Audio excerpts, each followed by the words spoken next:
Bollywood industry में actress Parveen बाबी की जिंदगी एक उलझी हुई जिंदगी की तरह रही। उन्हें पसंद करने वाले बहुत थे, उनके साथ घूमने फिरने वाले, उनके साथ पार्टीज अटेंड करने वाले और उनके जिस्म को प्यार करने वाले तो खूब थे, लेकिन किसी ने भी उनसे शादी नहीं की।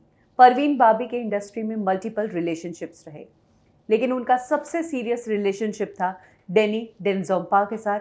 और डेनी से जब रिश्ता टूटा तो परवीन बाबी बॉलीवुड इंडस्ट्री के एक एक्टर से लिपट कर फूट फूट कर रोई थी और कहा था कि मैं तुम्हारे साथ रहना चाहती हूँ।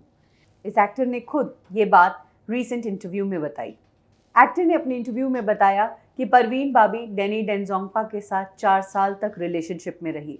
दोनों का प्यार बहुत अच्छा था, बहुत गहरा था, लेकिन किसी बात से दोनों का रिश्ता टूट गया, दोनों का ब्रेकअप हो गया और उसके बाद परवीन बाबी टूट गई। इधर डेनी डेंजोंगपा आगे बढ़ चुके थे, वो किम यशपाल को डेट कर रहे थे और अब डेनी की जिंदगी में किम थी। इधर परवीन अकेली हो गई और तब परवीन से मेरी दोस्ती थी। परवीन उस दौर में बहुत टूट गई थी और उस ब्रेकअप को सहन नहीं कर पा रही थी।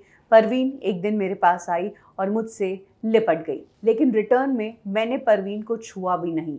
मैं ऐसे ही सीधा खड़ा रहा, क्योंकि परवीन टूटी हुई स्थिति में थी और उस टाइम मैं उसका फ़ायदा नहीं उठाना चाहता था। मैं उसे मॉरल सपोर्ट देना चाहता था और मेरी यही बात परवीन को छू गई कि वो मुझसे प्यार करने लगी। उसके बाद परवीन ने मेरे साथ लिव इन में रहना शुरू कर दिया, लेकिन हमारे बीच प्रॉब्लम तब शुरू हो गई जब मैं इटली गया, वहाँ पर काम करने लगा, वहाँ पर मैं सुपरस्टार बन गया और परवीन को वहाँ पर कोई इतनी प्रायोरिटी नहीं देता था।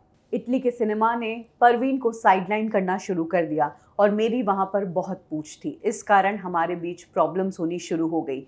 अपनी पर्सनल लाइफ और प्रोफेशनल लाइफ की प्रॉब्लम्स के बीच मैंने परवीन को खो दिया।